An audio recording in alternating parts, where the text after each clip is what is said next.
Welcome to the Vietnamese Poetry, Literature channel. Today we will listen to the work, New Days, by author Thach Lam. Let's listen. The newly cut golden rice flowers are scattered in rows on the edge of the field, in the thick green grass. Every time a few harvests of rice are harvested, the picker holds the bundle of fragrant rice close to his body and puts it in place of the previous rice. Then they return to the field, standing in line with their fellow harvesters. The sound of picking at the rice stump is like the sound of cattle eating grass.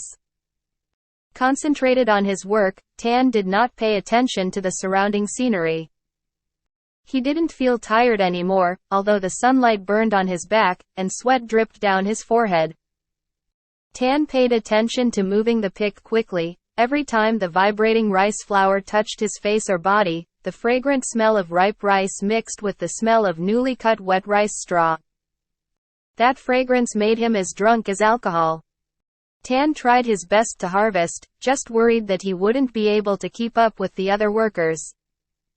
In the morning, when Tan offered to take the scythe and harvest, the pickers he had borrowed for several days all looked at him and smiled. One girl in the group, her small black eyes under the square scarf covering her head, joked, "You leave us alone. If you look like that, you will reap about 3 loads of rice." Everyone laughed happily, making Tan laugh too. The oldest of the group, an old man with gray hair and beard, but dark skin and healthy skin, quietly took out a pick and sharpened it on the edge of the field. When everyone finished preparing, the old man gave Tan the scythe, his tongue shining, and said, "With a blade this sharp, it cuts as smoothly as cutting grass." After cutting a few bunches of rice, Tan felt his arms were tired. He thought he could never reap again. However, no matter how hard he tried, he could not keep up with the harvesters. But after a few steps, Tan had to stop to breathe. He noticed that the girl from before, although her hand moved quickly, still paid attention to him. As for the old man, he calmly reaped the harvest. Next to him, the rice flowers were piled up. Tan bent down to work again. Gradually becoming flexible, Tan felt comfortable. He always raised the scythe, happy to see the sturdy, golden rice flowers leaning close to him. Tan felt at ease, as if he didn't have any thoughts. Walking from the far edge of the field, a woman carried 2 full burdens. The old man stood up straight and said to his fellow harvesters, "Okay, let's take a break from eating gifts." Tan also stopped. He was enjoying work and said, "Have you stopped? Why so quickly?" He forgot that the workers had been harvesting for 4 hours without stopping. They worked from early morning, while he was still sleeping. The harvesters found a shady place at the foot of the hill to rest. Around there, in other fields, the pickers also took a break. Each person chose a place under the tree, holding a bowl of sticky rice and eating deliciously.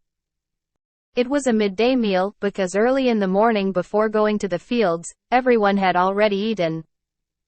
The workers Tan borrowed from looked at him and looked very grateful for Tan's generosity. For breakfast, he gave them some shredded fish that his brother bought from the fisherman. When it was time to exchange fields, he allowed them to exchange rice for some rolls to eat with sticky rice and matchboxes, and pack medicine for everyone.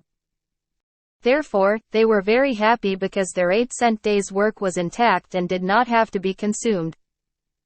Seeing that Tan was easygoing and cheerful, they also happily chatted in front of him, no longer shy or reserved. The old man called him to his side and invited him to smoke a pipe and drink water. He poured a bowl of dark red water out of a clay jar and gave it to Tan. "Try drinking this bowl of jasmine buds. There is no more delicious water." That's true, Tan has never drunk a bowl of water better than the old man's bowl of water. He thought about when he was in Hanoi, drinking beer and iced lemonade, but he had never felt as refreshed as now. After eating, on the hillside, the harvesters lay down on the grass to sleep. The women workers gathered in one place to eat betel and talk about the harvest while the old man struggled to tie up some scythes to use for the afternoon harvest. Ripe rice fields flash gold under the noon sun. Every place, in every field that has been harvested, the stubble sparkles like silver. In the distance, villages on the horizon vibrated in the sunlight. Tan lay on the grass, looking up. Through the swaying leaves, he saw the clear and cool blue sky. The smell of grass and fragrant rice rose around. Tan felt the dew of a person who had finished his work. He felt happy. A love affair blossomed between Tan's soul and the simple and rustic harvesters around him. They finished working happily even though the harvest was not theirs. Tan, too, knew that if those bundles of rice were sold, he probably wouldn't have enough money to pay the workers. But those rice flowers were very precious to Tan and seemed to have a sacred meaning. They were the result of a whole year of hard work and hardship. Tan looked down the hill, admiring the white clouds drifting in the distance. Since returning to his hometown, he got used to looking at the clouds that he had never noticed before in the province. Tan remembers all the time he spent as a teenager in the province. From a young age, his parents sent him to his uncle's house who worked in Hanoi. His family is not rich, but it is also one of the best in the village. All year round, he plows 10 acres of fields on the edge of the hills and fertilizes several tea and cassava fields, which is enough for household expenses. Like all the other rich people in the village, Tan's parents' hope was for him to go to school to become a scribe or a scribe. But at that time, Tan's wish was just that. He was very studious, and at the age of 18 he achieved his family's hope. Tan smiled when thinking about his mood when he first went to work. Think of the guy who is always dressed and groomed like a girl, always thinking about his own important things. It seems that every gesture of the young scribe has an impact on everyone. When there was an economic crisis, he lost his job. Tan's depression and that of his parents at that time were extremely real. His father sadly passed away. And he kept wandering in Hanoi for several months, living the miserable life of an unemployed man. He knew the frustration of waiting, the misery of nights without a place to stay, because at that time in the countryside, his mother was the only one taking care of the fields, and the price of rice was higher, so he had no money. Send it to him. But one cold day, a thought suddenly popped into my mind: if I can't make enough to live here, why not return to my hometown to live the simple life of a farmer? So the next day, Tan packed his bags and went home. From then on, he was completely an easygoing countryman. At first, Tan also saw many hardships.